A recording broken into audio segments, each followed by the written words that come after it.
And I tell him, when he suddenly interrupts me as only a white man can, with all the Euro swagger of a man who's sure of their place in the world, their place in the universe, their place in the eyes of God. You speak real good for a Native American, an Indian, a savage, a wagon burner, a Constantine, a pagan. I would be justified in touching him.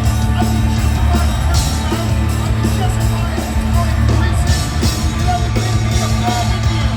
Contradicts that old saying. You know the one, the only good Indian is a dead Indian. But I'm a bad Indian.